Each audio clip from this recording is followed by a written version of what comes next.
Strategy के बाद आती है ऑर्गेनाइजेशन स्ट्रक्चर की। स्ट्रेटजी व्यूह रचना रणनीति के बाद उसको अमल में लाने के लिए संस्था की स्थापना होती है और पूरी संस्था का जो ढांचा है, जो खाका है, जो स्ट्रक्चर है, उसे ऑर्गेनाइजेशन स्ट्रक्चर कहते हैं।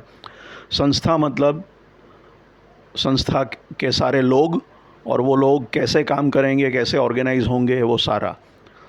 लेकिन इम्पॉर्टेंट चीज़ ये है कि पहले स्ट्रेटजी बनेगी, उसके बाद उस स्ट्रेटजी को कार्यान्वित करने के लिए स्ट्रक्चर अमल में आएगा। यही फ्लो होता है। पहले स्ट्रेटजी आएगी, उसके इम्प्लीमेंटेशन के लिए, उस स्ट्रेटजी को एग्जीक्यूट के लिए उसको ध्यान में रखते हुए एक डिज़ाइन किया जाएगा कि कैसा स्ट्रक्चर होना चाहिए, कितने लोग, कैसे लोग होने चाहिए, कैसे रिपोर्टिंग होगा, कौन किसका बॉस होगा, किस तरह सारा काम ऑर्गेनाइज होगा। काम और लोग, ये ऑर्गेनाइजेशन स्ट्रक्चर है। कागज़ पे उसको दिखाते हैं तब उसको ऑर्गेनाइजेशन चार्ट या ऑर्गेनोग्राम बोलते हैं। अब इसमें बेसिक स्ट्रक्चर्स की हम बात करेंगे। तो पहले जो स्ट्रक्चर आता है उसको हम कहते हैं डिविजनल फंक्शनल स्ट्रक्चर या डिपार्टमेंटल स्ट्रक्चर, जिसमें सिमिलर किस्म की प्रवृत्तियां एक डिपार्टमेंट में या एक फंक्शन में जाती हैं और उनका ग्रुपिंग होता है। तो अलग अलग डिपार्टमेंट बनते हैं, अलग अलग कंपार्टमेंट बनते हैं। जैसे मार्केटिंग और सेल्स एक ग्रुप हो गया, फाइनेंस अकाउंट्स एक ग्रुप हो गया, ह्यूमन रिसोर्स पर्सनल मैनेजमेंट एक ग्रुप हो गया, प्रोडक्शन एक रिलेटेड चीज़ें एक ग्रुप हो गई। तो जनरली 4 बेसिक डिपार्टमेंट्स या फंक्शन मानते हैं: प्रोडक्शन, मार्केटिंग, ह्यूमन रिसोर्स और फाइनेंस। तो 4 बेसिक जनरली मानते हैं। तो ये 4 डिपार्टमेंट हो गए, 4 फंक्शन हो गए। तो इस तरह आपका बेसिक स्ट्रक्चर बन गया। तो इसमें सबसे पहला आइडिया है डिपार्टमेंटेशन या कंपार्टमेंटेशन का। सिमिलर एक्टिविटीज़ को, काम को एक डिपार्टमेंट में डाला जाता है। अब उसमें कितने लेवल होते हैं, हायरार्की कितनी बड़ी होती है, कितने लेयर्स या लेवल होते हैं, उसके लिए इम्पॉर्टेंट कॉन्सेप्ट है स्पान ऑफ कंट्रोल का। स्पान ऑफ कंट्रोल का क्वेश्चन है कि भाई एक पर्सन कितने लोगों को ढंग से सुपरवाइज़ कर पाता है या कंट्रोल या मैनेज कर पाता है। एक टीचर क्लास में कितने बच्चों पे ध्यान रख पाएगा। बहुत ज़्यादा बच्चे होंगे तो पर्सनल अटेंशन भी नहीं दे पाएगा और कंट्रोल भी नहीं कर पाएगा, और बहुत कम होंगे तो कॉस्ट नहीं पड़ेगी कि भाई आपको बहुत ज़्यादा टीचर रखने पड़ेंगे अगर स्टूडेंट्स ज़्यादा हैं तो एक आइडियल सिनारियो है। अब उसके लिए एक मैथमेटिकल फार्मूला भी किसी ने बनाई थी, लेकिन ये ऐसा कोई फिक्स नहीं होता।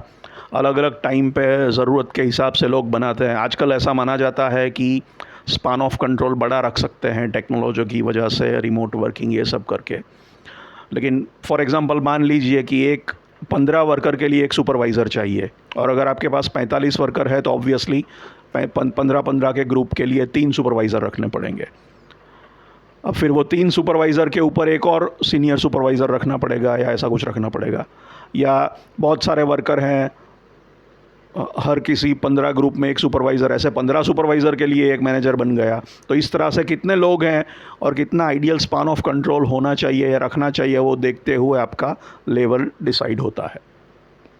तो ये आपका डिपार्टमेंटल स्ट्रक्चर हुआ, फंक्शनल स्ट्रक्चर हुआ, जिसमें स्पान ऑफ कंट्रोल इम्पॉर्टेंट है और ग्रुपिंग ऑफ एक्टिविटीज़ इम्पॉर्टेंट है।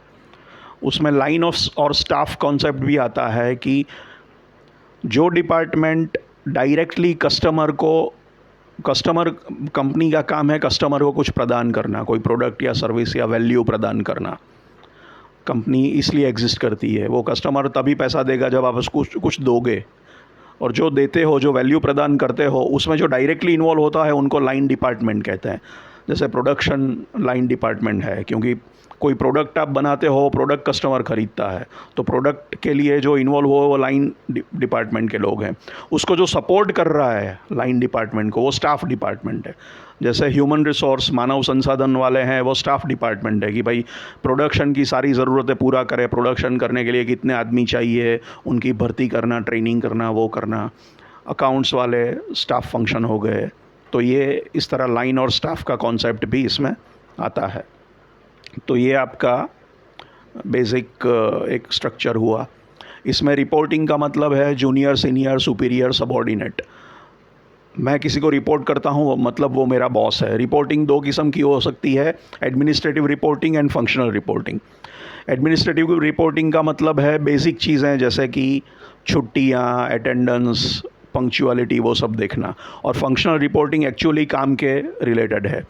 हो सकता है कि मेरा जो बॉस है, जो मेरा फंक्शनल बॉस है, जो मेरी डे टू डे चीज़ों, मेरे काम से ध्यान रखता है, वो किसी और लोकेशन में बैठा है और मैं जिस ऑफ़िस में बैठा हूँ वहाँ पे वो नहीं बैठता है। तो लेकिन मैं जिस ऑफ़िस में बैठता हूँ वहाँ का जो मैनेजर है वो एटलीस्ट वो मेरा फंक्शनल बॉस नहीं है, उसे नहीं पता मैं क्या काम कर रहा हूँ, लेकिन वो खाली वो ध्यान रख सकता है कि मैं कितने बजे आता हूँ, कितने बजे जाता हूँ, कितनी छुट्टियाँ हैं, ये वो। तो वो मेरी और उसकी एडमिनिस्ट्रेटिव रिपोर्टिंग हो गई, और मेरा फंक्शनल बॉस जो कहीं दूर बैठा है उसके साथ मेरा डे टू डे काम कैसा होगा उसकी रिपोर्टिंग होगी।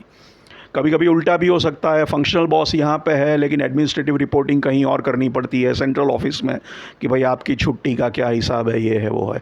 कभी कभी एक ही जगह पे भी हो सकता है। तो ये इस किस्म की रिपोर्टिंग भी होती है। अब ये डिपार्टमेंटल स्ट्रक्चर है, उसके फ़ायदे नुकसान हैं अलग अलग। दूसरा एक इम्पॉर्टेंट स्ट्रक्चर है जिसको प्रोडक्ट स्ट्रक्चर बोलते हैं या डिविजनल स्ट्रक्चर बोलते हैं, प्रोडक्ट ग्रुप स्ट्रक्चर बोलते हैं, या SBU strategic business unit structure बोलते हैं, या बिजनेस स्ट्रक्चर बोलते हैं। एक कंपनी है जिसके 3-4 अलग अलग बिजनेस हैं, तो हर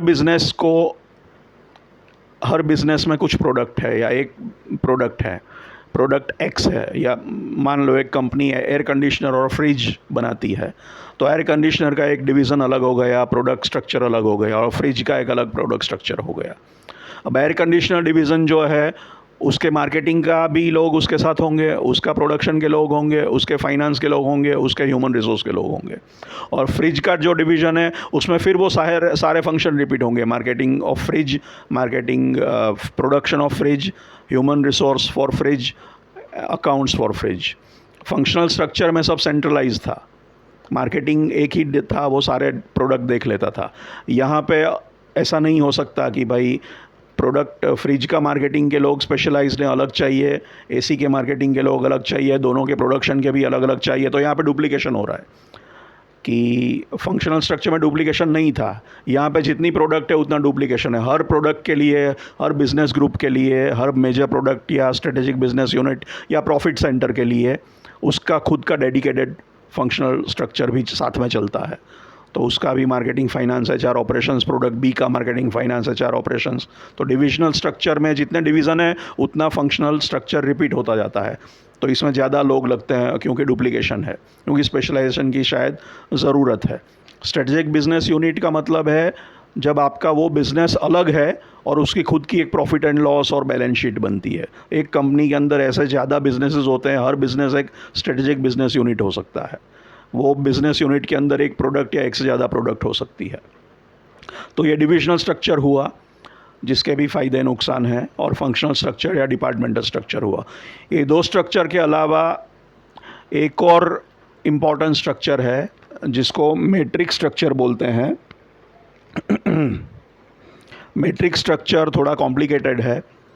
मैट्रिक्स स्ट्रक्चर में मान लीजिए एक मल्टीनेशनल कंपनी है जो हिंदुस्तान में भी ऑपरेट कर रही है, फॉरेन में भी ऑपरेट कर रही है, बहुत देशों में कर रही है।